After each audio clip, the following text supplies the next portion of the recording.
예, 마무리 한 시간을 더 나누도록 합니다.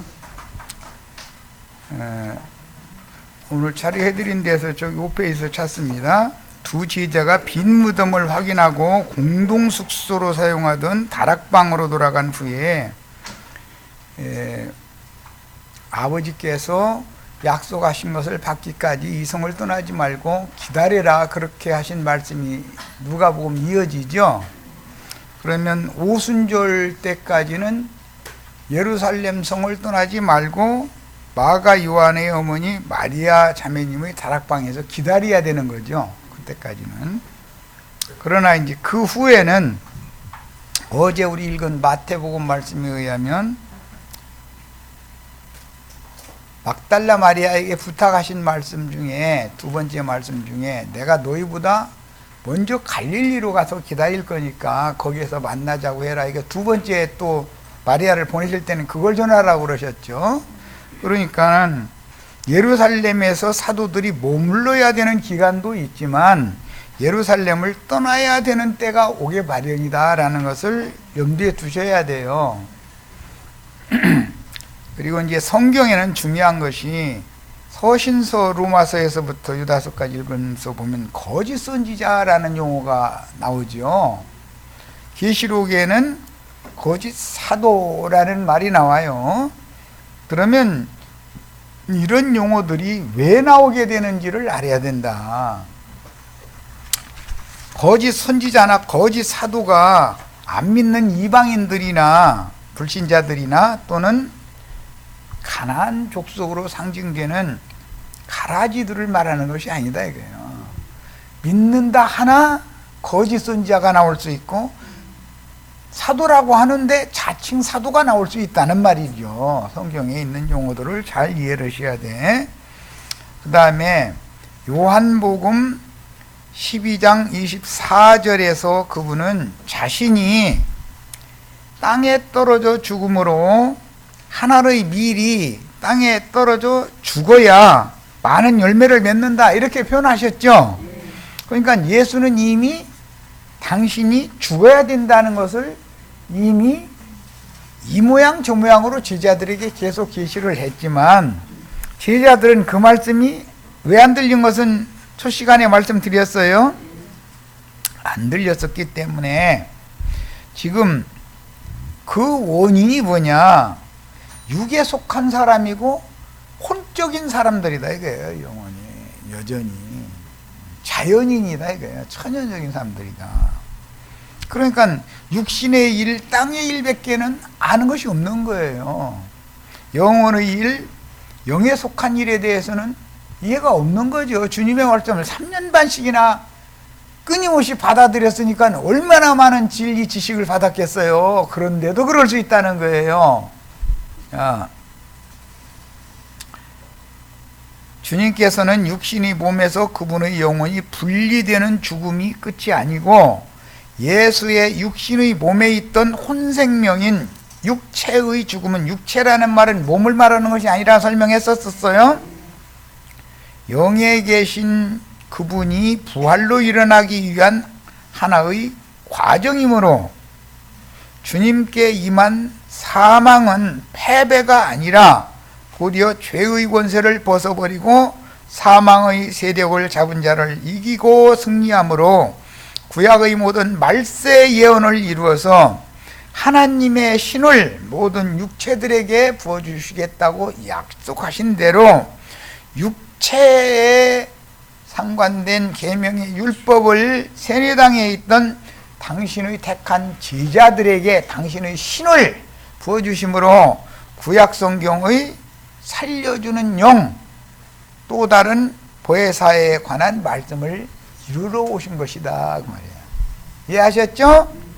인간 나라에서는 그 누구도 사망을 정복하고 이긴 자가 없었으나 오직 한 분 예수 그리스도만은 사망의 세력을 잡은 자인 마귀의 권세를 이기고 정복하셨으며 그분의 죽음은 곧 다시는 죽음이 지배할 수 없는 그 생명의 그 부활 안으로, 생명이나 부활은 모두 관사가 붙어 있다는 거 이미 여러 번 말씀드렸어요. 들어가는 문을 최초로 열었으니 그분은 처음 익은 부활 생명의 첫 열매가 되신 분이다. 그래서 로마서 8장에는 처음 익은 열매를 받은 우리들도 많은 고난 가운데서 장차 올 영광을 위하여 고난을 함께 받아야 된다, 이렇게 돼 있죠. 실로 그분의 죽음이 없었더라면 그분은 결코 교회를 산출할 수 없었을 것인데, 그분의 죽음은 장가들 위한 것이다. 영이 장가를 들기 위한 것이다, 이 말이에요. 아담이 깊이 잠든 것은 배피를 얻기 위한 거죠.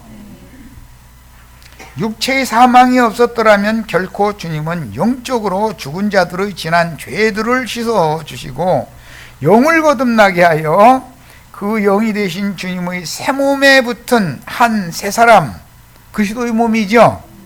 새 몸에 붙은 지체들이 되게 할 수 없었을 것이므로 부활로 인도한 인자 예수의 죽음이 곧 영생의 문이 된 것이다.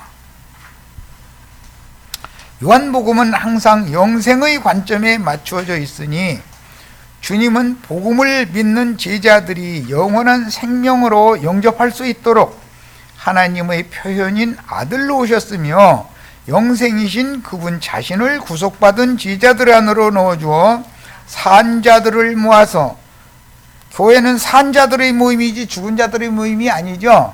모든 산자들의 어머니가 하와죠. 그분의 교회로 세우기 위해 죽고 부활하여 제자들과 함께 승천하시려고 말씀이 육신이 되어 오셨고, 구속을 이룬 후에는 살려주는 영으로 참 제자들에게, 그것도 거짓 제자가 아니라 참 제자들에게만 비밀리에 이미 재림을 하셨었죠, 2000년 전에. 그리고 그 후에 매 세대마다 진리의 말씀을 맡은 증인들을 보내서 죽은 자를 살려서 천국 농사를 하는 일을 하도록 보내셨고, 누구와 동역을 해서 하나님의 일에 동역하는 아담의 배필, 돕는 배필이 되게 할지는 하나님의 주권에 속한 문제인 것이기 때문에 어떠한 양무리를 어떤 종에게 붙여놓는 것도 하나님의 주권이다. 이게 중매의 법칙이죠. 세상에 남자는 많고 여자는 많지만 한 남자와 한 여자를 중매하는 중매쟁이가 필요하죠. 주의 성령이 하시는 일은 중매를 한다, 이 말이에요. 예수 그리스도께 형제 자매님들을 중매하는 거예요. 그러기 위해서는 아브라함의 집에서 길린 엘리에셀이라고 하는 늙은 종이 필요하죠. 그 아들 이삭의 장가를 들게 하기 위해서는 아브라함의 처갓집인 사라의 고향 나홀성으로 가서 리브아를 데려다가 이삭에게 중매를 해야 되잖아요. 오늘 우리 형제 자매님들이 주의 성령의 부음을 받은, 즉 관유를 부음받고 왕 선지자 제사장으로 세움을 받은 종 선지자들을 멀고 먼 땅인 이방 나라의 교회에 종들을 보내서 복음을 전하게 해서 형제 자매님들을 데려다가 예수님의 아내로 지금 중매하는 종을 만나야 된다, 이런 말이야. 그것은 이건 이상과 계시가 필요한 거죠. 말씀을 들을 귀가 열려야 되는 거예요. 그래서 요한복음 20장과 21장은 모두 이러한 관점에서 쓰여진 것으로, 어떻게 사망 권세가 해칠 수 없는 영화로운 주님이 인자의 죽음에 의해 전인격적으로 해방되었으며 그분의 부활 생명을 참지자들의 안으로 넣어주어서 생육하고 번성하라는 말씀을 이루게 되는지를 계시하는 것이 목적이다. 예수 혼자만 하나님의 영광에 들어가는 것이 하나님의 뜻이 아니죠. 그분의 아내를 데리고 하나님의 영광이 충만한 거룩한 성 예루살렘에 들어가야 되는 거예요. 아브라함에게 보였던 하나님의 영광 앞으로 우리 형제 자매님들이 다 이와 같은 방법으로 가야 되는 거다. 하나님의 영광 앞에 가는 것이 아브라함의 믿음을 쫓는 믿음의 진실한 믿음이지, 세상에서 땅에서 축복받으려고 예수 믿는 건 진실한 믿음이 아니죠. 아시겠죠? 로서의 믿음은 진실한 믿음이 아니에요. 요한복음 전체는 부활과 승천, 그리고 재림, 그 다음에 생육 번성을 위한 준비를 하는 과정에 초점이 맞춰져 있다.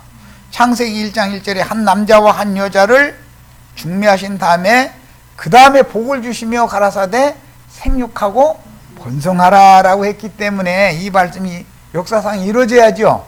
그러려면 육신의 예수가 생육 번성하는 것이 목적이 아니고 그건 될 수도 없는 일이고, 살려주는 영으로 다시 오신 또 다른 보혜사 진리의 성령이 보낸 증인들의 나팔 소리를 들을 귀가 열린 자들에게 전도하게 하셔서 그 영혼들을 그리스도의 것으로, 그 중에서도 11조로 처음 유언 열매의 한 단으로 하나님께 데려감을 받게 만드는 것이, 하나님이 예수를 세상에 보내어 구속을 이루시고 부활되시고 안식에 들어가셨다가 부활되시고 승천하셨다가 살려주는 영으로 제자들에게 다시 오셔서 다시는 끊어지거나 다함이 없는 새로운 호흡, 숨을 불어넣어 주신 후에 그들이 나가서 준비만 돼가지고 되는 게 아니죠. 능력으로 덧입혀져야 육신의 죽음을 두려워하지 않고 나가서 전도자로 생애를 헌신하고 완전히 부어드릴 수가 있게 되는 거다 이 말이에요. 자, 그래서 앞으로도 부활되신 이후에도 부활의 날 저녁에 제자들이 모여있는 곳에 오셔서 숨을 내쉬며 가라사대 성령을 받으라 하심으로 초실절 율법을 이루고 나서 오순절 때 능력의 영으로 또 한 번 와야 되는 거죠. 그래야 생육 번성이 되는 거예요. 제자들이 나가서 전도를 해서 회개하고 돌이켜서 구원 얻은 영혼들을 그리스도의 것으로 중매를 시키는 중매제인 노릇을 제자들이 해야 된다 그런 말이에요. 이해하셨죠? 자, 흠없는 유월절 양으로 점검받으시고 유대인들의 율법에 의해 사형수로 선고받으시고 사망의 시험을 통과하신 후에 그분은 사형을 집행하던 사람들인 군병들이 두려워 떨면서 영광을 돌렸죠. 그는 참으로 하나님의 아들이었다 이렇게 시인하게 됐죠. 유대인들은 하나님의 아들이라고 한다 해가지고 마땅히 죽어야 된다 해가지고 죽일 자로 정죄했죠. 하나님의 아들 때문에 그러는 거예요. 이 하나님의 아들이 싸움이에요. 그런데 사형을 집행하던 로마의 군병들은 그는 진실로 하나님의 아들이었도다라고 믿음을 시인을 했어요. 그러나 유대교 지도자들은 하나님의 아들이라고 했으니까 죽여야 된다는 거예요. 자, 그 다음에 안식하신 후에 부활하셨으며 이제 부활하신 그분은 신성한 영광 안으로 인성까지도 비밀스럽게 승천하여 하나님의 영광에 들어가셨습니다. 주님은 구약 성경이 말하는 안식일 이튿날 혹 제8일 할례의 날인 그 주간의 첫날에 부활하셨는데 요한복음엔 안식 후 첫날 새벽이라고 이렇게 되어 있죠. 주님의 부활은 새 시대와 새 세대로 가는 길을 여는 새로운 시작이었는데 이것은 완전한 천지개벽이다. 구약시대에 이 천지개벽에 대한 모형이 여러 번 나왔죠. 1장 1절 하나님이 선지를 창조하셨고 만물을 다 창조하셨지만 1장 2절에서는 심판이 왔고 그 다음에 창세기 첫날부터 시작해서 빛이 있으라부터 시작해서 아담 세계로 회복되는 이야기가 왔어요. 물로 심판한 다음에 회복시키는 거예요. 아담 세계에 저주가 임했기 때문에 다시 심판이 오죠. 그런데 그 심판이 오는 것은 노아의 때에 물로 또 덮어버리고 나서 새하늘과 새 땅에다 노아와 나머지 식구만 데려다 놓는 거예요. 저주는 아람 때 받았죠. 자, 이런 것들은 뭐에 대한 예표다? 부활이요 생명이신 예수 그리스도에 대한 예표였던 것이다, 이런 말이에요.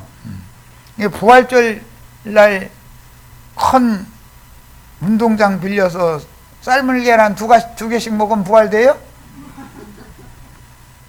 주님이 그 주간의 첫날 새벽 비명에 부활하신 이유는 새 창조의 시작이 되기 위해서인 것이다. 이 완전한 새 창조는 처음 하늘과 처음 땅은 간데없고 새 하늘과 새 땅에 새로운 피조 세계, 새로운 피조물들이 충만하게 되는 것이 하나님의 완전한 새 창조이기 때문에 우리는 다 처음 것은 지나가고 보라 새 것이 되었도다 라고 하는 말씀이 오늘 현재 응해야죠. 그리고 나서 계시록을 완성할 때는 우리가 이 육신의 장막을 벗고 데려감을 받으면 음부의 주의 품에 가서 이방의 충만 이수를 차기를 기다렸다가 마지막 나팔 소리와 함께 주 안에서 자던 자들이 다 일어나고 살아서 그 날을 맞은 자들은 죽자마자 누구는 이기는 자로 마지막으로 함께 승천해서 첫째 부활에 참여하여 그리스도로 더불어 제사장이 되어 그 천년이 살 때까지 왕노릇하는 하나님의 아들들에 참여할 수가 있기를 바라고 우리는 다 그걸 추구하는 중이에요. 나머지는 그 천년이 차이까지 다시 살지 못하더라 그랬어요. 그러면 다시 살지 못하는 사람들이 불신자들이나 가라지들 말하는 거냐 이 말이에요. 네. 믿는데 롯과 같은 신앙, 신약의 야고보와 같은 신앙, 수많은 사람의 손으로 지은 예루살렘 신전, 사람의 손으로 지은 전에 모이면서 그것이 여호와의 전이다, 여호와의 전이다라고 주장하는 관람과 니골라당, 이 사람들과 함께 모이는 자들은 거듭났을지라도 거듭 안 난 사람들은 뭐 수도 없이 많으니까 그건 가라지들이니까 뭐 말할 것도 없고 그건 뭐 그냥 둘째 사망에 던져 보일 거니까 말할 것도 없고, 어린아이들 젖이나 먹고 단단한 식물을 먹을 수 없는 어린아이 신자들, 육에 속한 신자들은 천년이 찰 때까지 다시 살아날 수 있다 없다?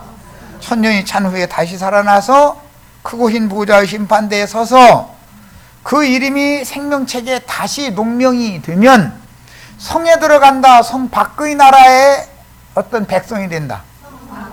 네, 우리는 성 안에 들어가는 걸 추구하고 어떤 사람들은 성 밖에 만국 백성들이 겨우될 거다 그런 말이야. 이런 거에 대해서 잘 하나님의 경륜을 이해하셔야 돼요. 자, 이날은 성경에서 가장 위대한 날이니 그날은 그 주간의 첫날이라 불리는 것은 창세기 1장에 보면 이는 첫째 날이라 그랬는데 원은 그게 기수니까 첫날이죠. 기독교인들은 그 기수 서수라는 히브리어 사전에 나오면 그게 뭔 뜻인지도 생각도 안 해보는 경향이 참 많죠. 그렇게 어리석게 믿으면 안 되겠어요. 그날이 새로운 창조 세계의 새로운 시작을 의미하는데 한 주일은 7일의 기간으로 그 주간의 첫날은 만유의 새로운 시작을 의미했었던 것이다. 그런데 구약시대에는 그 주간의 끝날 안식일부터 시작이 됐죠, 언제나. 예. 그런데 신약시대에는 안식 후 첫날 그 주간의 시작날부터 다시 시작하는 거다 그런 말이야. 그러니까 안식일 교인 되면 안 되겠죠. 뭐 얘기 하나만 하지. 주님이 왜 한 주간의 6일째나 7일째 또는 그 주간의 다른 날에 첫 아담 안에서 영적으로 죽은 자들 가운데에서, 영적으로 죽은 자들이라는 것은 하나님의 신이 함께하지 않는 자들이다. 영적으로는 죽은 자들이죠. 무감각하죠. 영의일에 대해서는 이게 다 선악을 알게 하는 나무 실과를 따먹으면 영적으로 죽는 거예요. 일어나지 않고 안식 후 첫날인 세주간의 첫날 새벽 미명에 왜 부활을 하셨는가? 그분의 부활이 죄와 사망 권세가 만질 수 없는 새로운 시대, 새로운 세대로 인도하여 완벽한 천지 개벽을 실현하기 위해서 그런 거다. 안식 후 첫날 부활되어야 되는 이유가 다 있는 거죠. 구약 성경에는 제8일이라 그랬고, 그 다음에 안식일 이튿날에라고 번역이 이렇게 돼 있죠. 그런데 신약에는 안식 후 첫날에라고 돼 있어요. 자, 예창조 안에는 7일의 한 주간들이 반복되죠. 궁창에는 큰 광명과 작은 광명과 별들을 통해서 날짜와 사시와 절기가 돌아가게 만들었죠. 넷째 날이죠. 그런데 그 주간이라고 하는 것은 넷째 날 이후에 반복돼서 돌아갔다 이거예요. 그때까지는 저녁이 되며 아침이 되니는 첫날이라, 그 다음엔 둘째 날이라, 셋째 날이라, 넷째 날이라 저녁이 되며부터 시작하죠. 그러나 신약에 천지의 개벽, 조화가 완전하게 새로 시작되는 것, 조화의 시작을 실현하는 것은 안식 후 첫날부터 시작하는 거다. 잘 이해하셨죠? 야, 그래서 이미 창조하신 만물이 마귀에 의해 파괴되고 땅이 공허하고 혼돈하며 흑암이 깊음 위에 가득할 때 물로 덮은 땅을 드러나게 하신 후에 6일 동안에 만물을 다시 있게 하여 이미 있었던 것을 회복하는 이야기죠. 창조하는 얘기가 아니에요. 창세기 1장은 만유의 주제가 되시고 제7일째에는 엿새 동안 일이 맞춰졌으니까 제7일째는 쉬었죠. 야, 그랬으나 그것은 역시 첫 아담에게 속한 예창조의 세대요 예시대에 있는 일이다. 이것이 아담 세계에 상관된 말씀이니까 아담을 통해서 땅에 저주가 임했죠. 신명기에 의하면 하늘에도 저주가 임했죠. 자, 이것이 실현되는 것은 노아의 때에 물로 심판해버리고 아라랏산에 노아의 가족을 데려다 놨죠. 그 산에 거하는 자들은 우리들이죠. 하늘의 쉬운 산에 이른 자들에 대한 상징이잖아요. 자, 만물이 다시 번성할 수 있는 회복된 세계의 용장으로 세운 아담에게 위임하신 땅과 하늘은 아담 부부로 인하여 다시 마귀의 지배하에 들어갔으며 성경에 반복되는 예언을 이루실 메시아인 주 예수의 십자가 사건으로 첫 아담의 세계는 죽음으로 끝났으나 그랬죠? 첫 아담의 세계는 인자 예수의 죽음으로 끝나는 거죠. 인자 예수를 무덤에 장사함으로 제7일 안식일이 성취가 되되 절기 중의 안식일로, 큰 안식일로 성취가 되었고 살려주는 영으로 또 다른 보혜사로예요. 부활하심으로 전혀 다른 세대를 위한 새 시대가 열렸는데 우리는 전혀 다른 아담 세대 사람들이 아니다 이거예요. 우리는 그리스도 예수께 속한 세대 사람들이어야 되죠. 둘째 사람들이에요. 우리는 이것은 우리 껍데기를 말하는 것이 아니에요. 얼굴에서 화장품 바르면은 새 사람 돼요? 군뱅이가 분칠해도 여전히 군뱅이죠. 형제님 말이 옛사람은 다 군뱅이라는데 화장품 바르지 말라 또 말라고 하시더만 그건 알아서 하세요. 미화장도 안 하면은 사람이 너무 늙어버리니까 쭈글쭈글해지면 사람들이 다 싫어하잖아. 알아서 하시는 거예요, 그거는. 그런데 뭐 다른 사람 보라고 그러는 게 아니라 내 신랑 보라고 꾀죄죄한 모습으로 날마다 보면 정 떨어질 거 아니여. 기왕이면 좀 깔끔하게 하고 있으면 좋지. 머리라도 좀 빗고 그러고 앉았으면 좋지.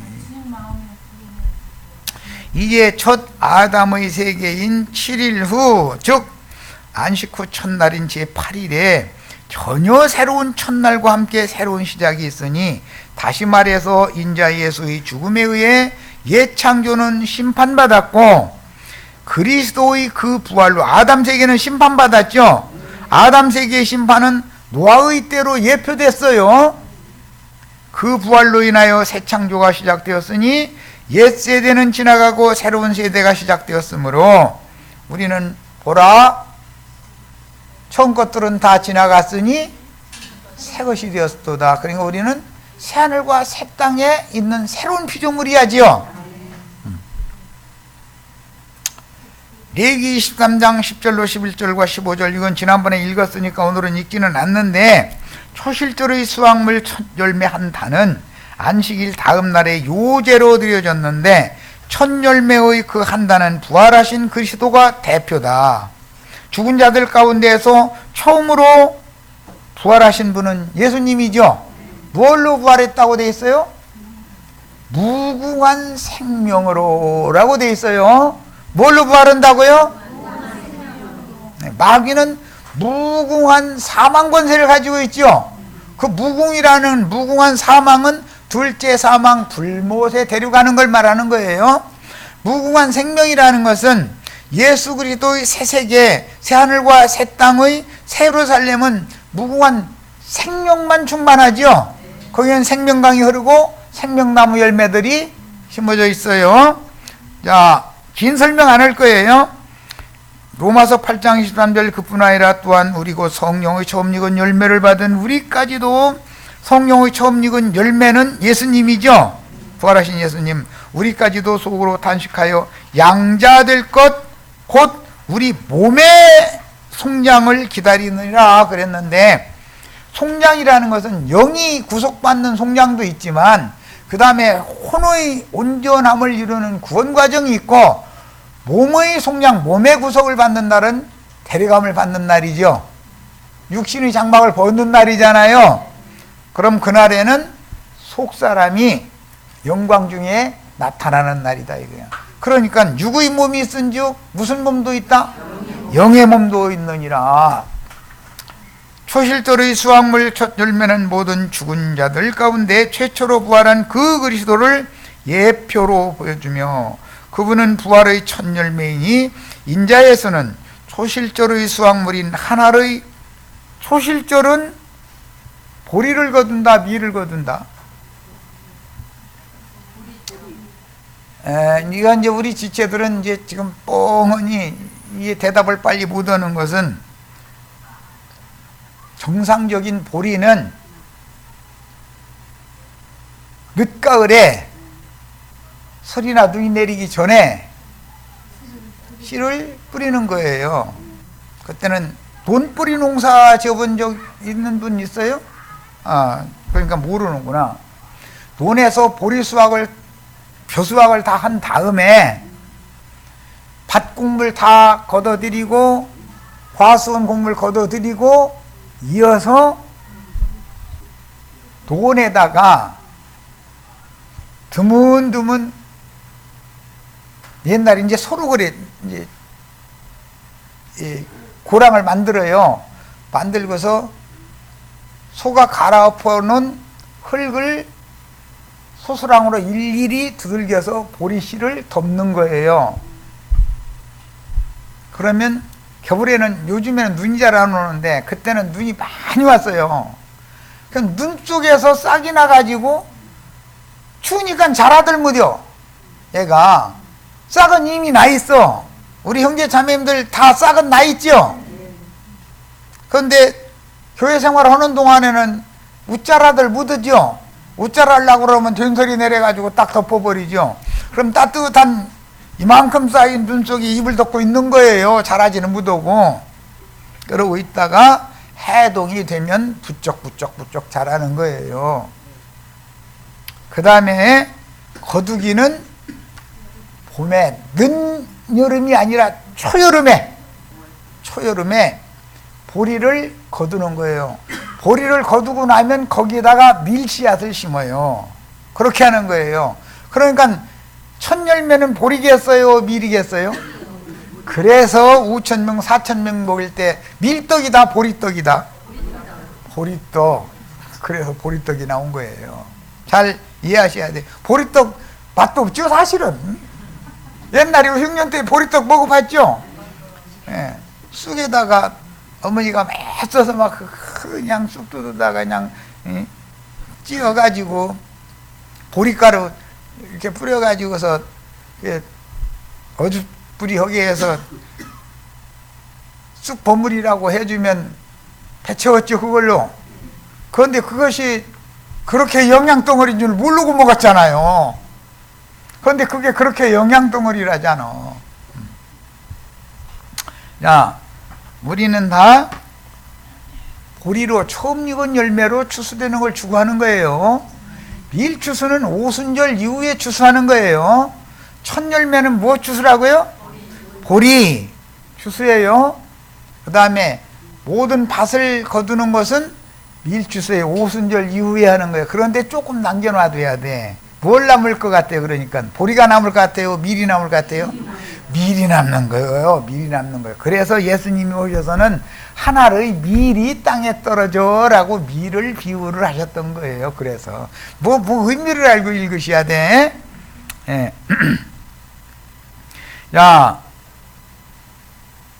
초실절의 수확물인 하나의 보리씨로 땅에 떨어져 죽었지만 예수님의 예언에는 밀씨로 떨어져 죽는다라고 예언을 했는데 그 이치를 설명을 한 거예요. 지금 첫 수확물의 첫 열매로서 죽은 자 가운데에서 부활하여 구약성경의 추수, 천국농사의 추수법에 관한 율법을 이루었다 이거예요. 예수님이 첫 열매는 안식 후 다음 날 기념제물로 드렸는데 어떻게 드리죠?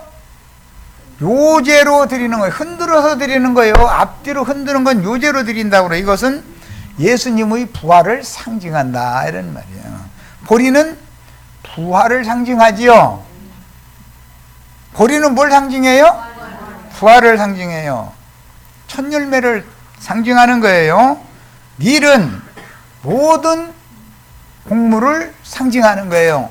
계시록 14장에 땅의 모든 곡식이 익었으니 낫을 시들러 곡식을 거두라 할 때는 밀추수지요. 우리는 보리 추수되는 걸 추구하는 사람들이에요. 처음 익은 보리 한 단으로 추수되는 걸 추구해요. 그것은 계시록 14장에 처음 익은 열매다 그랬고 그 처음 익은 첫 쏘산 과일 중에서도 첫 열매, 짐승 중에서도 만물은 거룩하게 분별해서 11조로 드려야죠. 긴 설명 안 할 거예요. 자, 첫 열매는 안식 후 다음날 기념제물로 드려졌으니 안식 후 첫날 새벽 미명은 다시 말해서 그 주간의 첫날 여명이 밝아오는 때이고 구약의 초실절 율법은 예표일 뿐 아니라 또한 요한복음 20장에서 첫 열매의 한 단 남종들과 여종들 예수와 함께 아버지의 것으로 드려진 기념제물들이다 이거예요. 그들의 헌신과 봉사를 통해서 오순절 이후에 모든 믿는 이들이 생육 번성 구원을 얻는 거죠. 그런 과정을 거쳐서 우리에게까지 왔죠. 복음이 우리에게까지 지금 온 거예요. 그런데 우리는 오순절 이후에 밀추수에 들어가려고 하는 것이 아니라 숨을 내쉬며 가라사대 성령을 받으라 하셨던 부활의 날 저녁에 제자들에게 새 생명을 부어주신 그 무리에 들어가야 된다 이거예요. 씨는 늦가을에 뿌려져서 눈 속에서 웃자라지 못하고 많은 고난 가운데에서 새봄이 오기만 기다리는 거예요. 그런데 새봄은 계속 눈이 안 녹아요? 새봄이 와요? 오게 돼 있죠? 하나님이 사시와 절기를 운행시키기 때문에 천지를 조화속이다 그러는데 시간은 세월은 이기는 장사 있다 없다? 세월아 가지 말아라, 세월아 달려가지 말고 걸어서 가라 한다고 해서 걸어가고 달려가고 맘대로 하는 게 아니죠. 우리는 기왕이면 세월아 비행기보다 더 빨리 가라 그래야 맞죠? 아이 내가 나이가 70, 80인데 아이고 억울해 죽겠어 이렇게 준 세상. 예. 앞으로 100년 후에 죽어도 또 준 세상이고 억울해. 그건 마찬가지야. 마찬가지니까 우리는 어떠한 죽음으로 하나님께 영광을 돌릴 거냐를 추구를 하는 사람이지, 땅에서 똥 싸놓고서 벽에다 문질러 가면서 며느리 보고 이년아 왜 밥 안 차려줘? 밥 금방 드렸잖아. 그럼 언제 줬어 이년아? 이제 이렇게 하려고 사는 게 아니죠. 밥 3끼 따박따박 며느리는 시어머니한테 줬어요. 그런데 그때는 입맛도 쌈 먹을란다 그러고 물리고 이제 참 사람 죽어 있는 먹어. 그러다가 뭐 특별한 거 뭐 신선한 거 뭐 해드리면 그 먹을만 하고만 하고서 좀 먹고, 그 느닷없이 한꺼번에 많이 먹으면 그날 실려잖아요. 그래도 무슨 짓을 하는지 몰라가면서 오래 살고 싶어요? 아니요라고 대답했어 분명히. 이건 나한테 약속해서 될 게 아니에요. 주님 앞에 약속하셔야 돼요. 사는 동안은 건강하게 사셔야 되고. 그런데 그렇게 빠져가지고 정신 빠져가지고 노망했다 그래. 이제 망령, 망할 망자에다 영이 망했다 이거예요. 그 사람의 심령이. 하여튼 그때까지 살면 안 되죠. 요새는 그런 거 보고 뭔 병이라고 그러죠? 치매가 왔다 그래요. 치매가 오기 전에 가시는 게 행복한 삶을 사는 거예요. 잘 오해 없이 그럼 나 죽어야 되네. 근데 그러면 며느리가 나 이거 늙으면 죽어야요. 그래서 입에 달고 살면은 나 죽기 싫다 소리요, 죽고 싶다 소리요? 그런 입에다 죽는 얘기만 입에 요새 달고 사는 황아무개라는 장로님 계시죠? 날마다 죽는데 근데 안 죽고 멀쩡해. 아니 그렇게 죽기를 각오했으면 죽지 왜 그냥 멀쩡히 살아가지고 거짓말하고 있는 거잖아. 그런 사람들한테 가서 엊그제 죽는다 했는 게 진짜 죽으세요. 그러면 시어머니가 며느리 보고 소문 타게 해요. 네가 죽으라고 안 해도 나 죽여야 된다 해가지고 죽어요? 전현이 나 죽으라 하겠다고 이제 동네 소문 다 내는 거지 뭐. 아들한테 몰래 이르고, 아들한테 이러면 아들도 어머니 돌아가신다고 했잖아요. 그게 소문이면 돌아가세요. 이제 이러면은 다시는 죽는다 소리 않는데, 그럼 내가 혼내줄게요. 2년이 이거 안 되겠구만. 뭐 이제 이렇게 나왔다고는 날마다 아들한테 고자질만 하다가 나중에는 거짓부렁까지 해버려 이제. 그죠? 며느리 완전히 죽이려는 만들어 놓는 거지 뭐. 남편은 어머니 말, 노망은 어머니 말 들어야 돼요, 안 들어야 돼요? 판단 잘해야죠. 노망은 어머니는 좌판 벌려가지고서 1,000원짜리 막 불러대죠.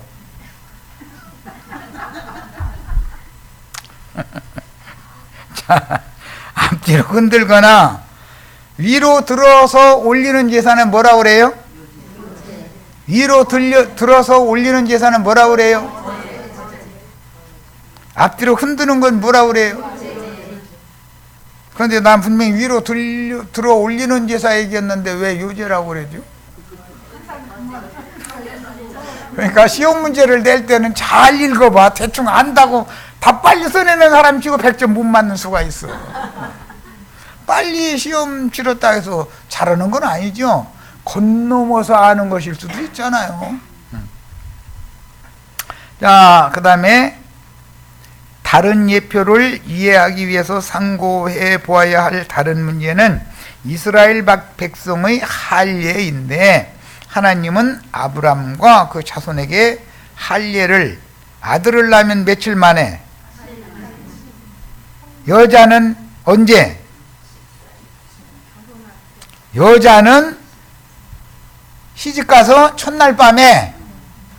피 흘림이었으면 죄가 사함을 받는다 못 받는다? 그러니까 남자든 여자든 반드시 피를 흘려야죠. 사내 아이는 단지 8일 만에 성전에 데리고 가서 제사장에 의해서 할례를 받았어요. 그러나 딸은 장성한 처녀가 된 다음에 남편이 첫날 밤에 피를 흘려줬어요. 그래서 피난편이라고 그러는 거예요. 자, 옛 주간의 7일이라는 기간이 지난 후 다른 7일의 첫날, 즉 8일째 되는 날 이스라엘 남자에게 할례를 받아야 된다고 가르치신 바가 의미하는 것은 그들이 처음 하늘과 저주받은 땅의 예창조를 끝내고 새하늘과 새 땅으로 부활한 생명을 살아야 한다라는 의미였던 것이다. 그런데 이것은 영적 비유였기 때문에 실제로는 성령으로 말미암아 귀의 할례를 행하고 마음의 할례를 행해야 되는 것이죠. 들을 귀가 있어야 되고 눈도 안과 병원에 가서 수술해야죠. 수술 않고 놔두면 백내장이 껴가지고서 뿌옇게 보이고 둘로 셋으로 보이고 이럴 수가 있죠. 그럼 수술해야죠. 아브라함의 자손들은 흙사람 아담 성분의 질그릇을 입고 땅에 속한 옛사람으로 출생했으나 그들의 옛창조를 끊어버리고 부활 생명에 의해 다시 태어나는 새로운 본성으로 다시 창조되어 새로운 피조물로 속사람이 위로부터 다시 태어나야 하는데, 이렇게 하려면 처음 하늘과 처음 땅 안에 있던 모든 것들은 큰 소리로 떠나가야죠. 지금 큰 소리가 들려요? 천둥병력 치는 소리 다 들었어요? 시험 문제 낼 거예요. 이제 처음 하늘과 처음 땅이 어떻게 큰 소리로 떠나가나 논해보라 하고 시험 문제 낼 거예요. 이게 다 들리셔야죠. 큰 소리가 들려야 귓구멍이 뚫어지잖아요. 닫혔던 눈도 열리고. 골로새서 2장 11절로 12절은 그리스도 안에서 우리는 모두 예수 그리스도의 십자가로 할례를 받았다고 선포하는데, 주님이 일생에 매어 종노릇하는 흙사람의 옛 본성을 벗어버리고 다시는 죽음이나 아픔이나 고통이 없는 새로운 본성의 산돌이신 그리스도를 덧입음으로 그 부활이요 그 생명이신 그리스도 예수의 신부인 거룩한 성 새 예루살렘에서 영생하게 하는 것이 하나님의 새 일인 것이다. 그러려면 우리가 이 생에 살아있는 동안에 천지를 비유로 상징하는 실상인 사람의 심령과 마음에 하나님의 나팔이 큰 소리로 들려야죠. 그러면 땅이 진동이 일어나고 무덤이 열리죠. 바위가 터지죠. 자, 새 우주를 다시 창조하는 새일은 제8일, 즉 주간의 첫날에 속한 새 창조일이며, 이는 분명히 죽음을 넘어 부활하여 승천하는 비밀이니, 왜냐하면 부활이 새 창조 안에서 새 하늘과 새 땅, 이것은 새 영과 새 마음을 말하는 거예요. 우리는 새 심령과 새 마음으로 다시 창조함을 받아야죠. 무엇로? 하나님의 소리로, 큰 소리로. 그런데 처음 하늘, 저주받은 하늘과 땅이 그대로 옛사람의 육적인 마음과 육적인 관념에 수건이 그대로 덮여 있으면 새 창조에 데려다 놓을 수가 없잖아요. 다 주님의 말씀으로, 옛 창조도 말씀으로 창조했죠. 새 창조도 뭘로 해요?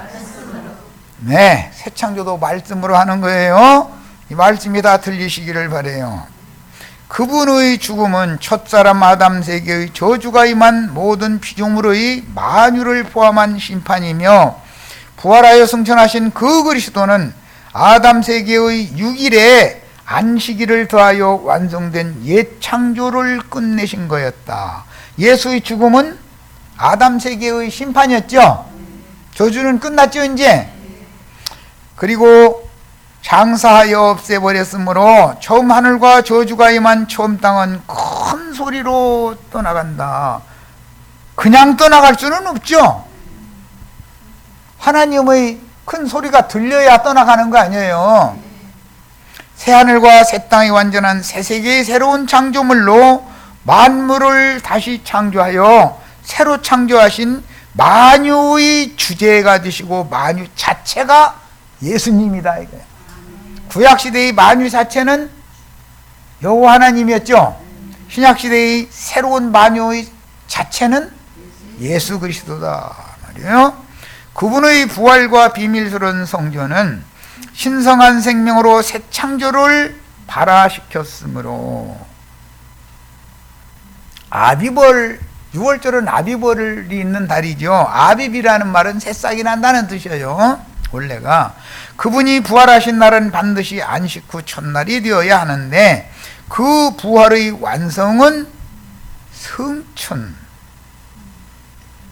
주님이 지금 막달라 마리아에게 두 번째 말씀을 전하라고 보낼 때는 나를 붙들지 말라, 내가 아직 아버지께로 올라가지 아니하였다라는 말씀을 읽었죠 오늘. 예, 요한복음 20장과 21장이 말하고자 하는 것은 예비일, 안식일, 안식 후 첫날, 그 다음에 그 후로도 승천, 그 다음에 재림까지 이루어져야 되는 얘기를 하는 거다 이런 말이에요. 사흘로 끝나는 것이 아니죠. 사실은 사흘이 반복되는데 그게 재림과 승천과 재림까지가 되어야 완성되는 거다 이 말이에요. 자, 실제로 승천이라는 말은, 예수님이 승천했다는 말은 피로 씻음 받은 형제 자매님들의 영에 주님이 들어오시는 것을 의미하는 거기 때문에 주님께로 생각해서 말하면 임하는 것이고, 제자들로 말하면 데려감을 받는 것이고 올라가는 것이죠. 가는 것이 오는 것이죠. 히브리어의 용어가 왜 간다라는 말이 온다라는 말로도 번역이 되는가를 아셔야 돼. 그래서 예수님은 가는 거죠. 성령은 오는 거예요. 자, 승천하는 것은 아버지께로 돌아가는 거죠. 그런데 그 승천이라는 말의 실현을 말할 때는 제자들 속으로 들어오는 것을 말하는 거다 말이야.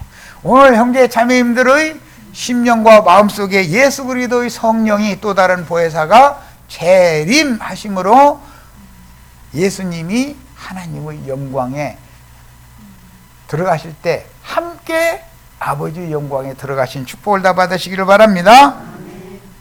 좀 어렵죠? 이건 이제 다음 이제 차릴 때 또 해드릴 거예요. 10편, 2편, 7편 내가 여호와의 명령을 전하노라.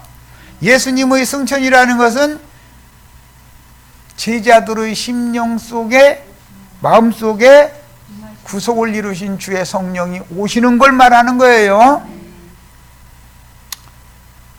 그러니까 승천이라는 것이 기독교인들이 생각하는 것처럼 창공 하늘 어디로 올라가는 게 아니죠. 바울 사도나 요한 사도가 셋째 하늘에 갔다 왔죠.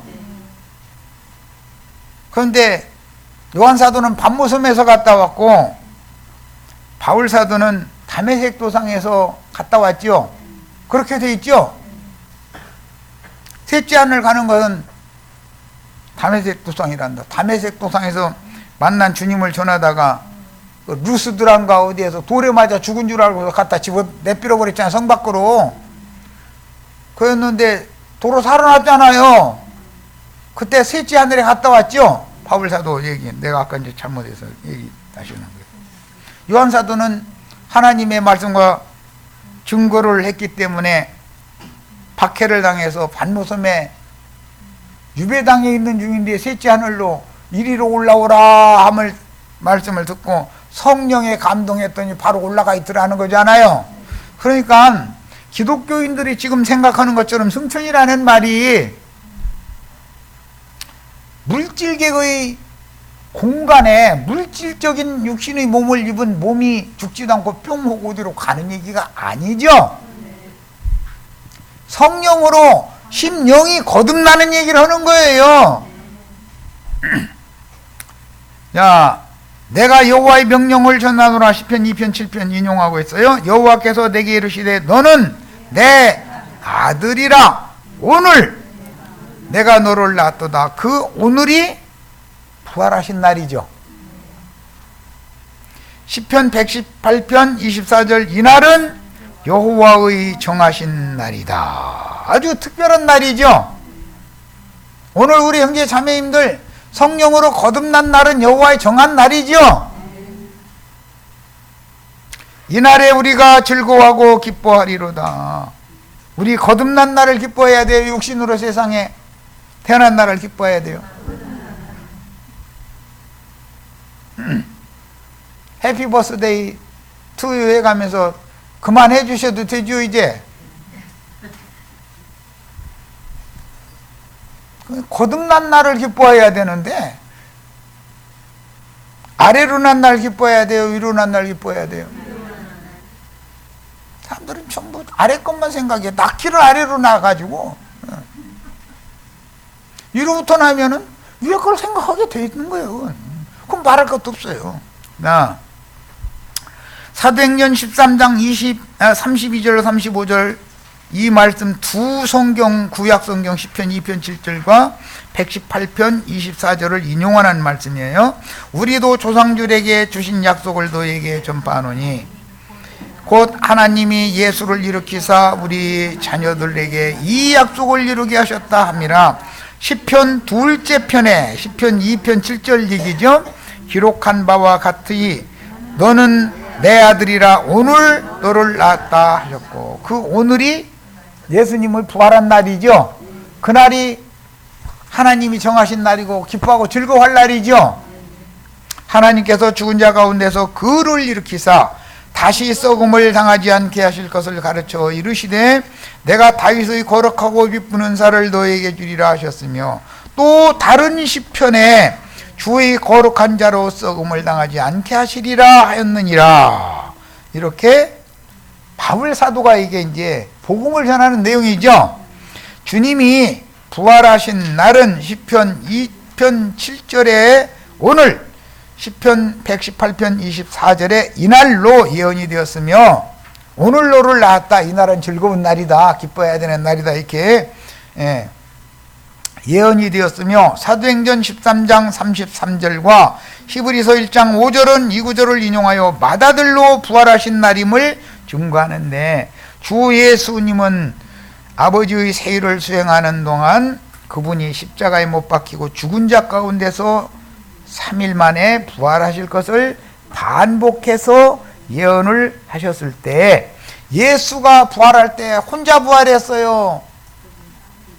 땅이 진동하고 부덤들이 열리고 바위가 터져서 부덤에서 자던 자들이 많이 일어나가지고 주와 함께 거룩한 성에 들어갔어요. 그랬죠? 예수님 혼자 부활한 게 아니네. 네. 다시 오실 때 예수님 혼자 오셔요? 모든 성도와 같이 오셔요? 그 모든 성도 안에는 우리가 포함되어야 되겠죠? 예수님 부활에는 우리가 오늘 포함되는 것은 영으로 포함되는 거지만, 그렇죠? 네. 죽임을 당하신 지 3일째 되는 날은 주간의 첫날이었고, 그 후 구약 성경에 예언된 즐거워하고 기뻐할 날을 초기 그리스도인들은 주님의 날이라고 불렀는데, 기독교인들은 일요일 날을 주님의 날이라고 그러죠. 그 주간의 첫날과 주님의 날은 다른 얘기죠. 예, 주일 일요일과 주님의 날은 다르다. 우리는 매일을 주님의 날 안에 살죠.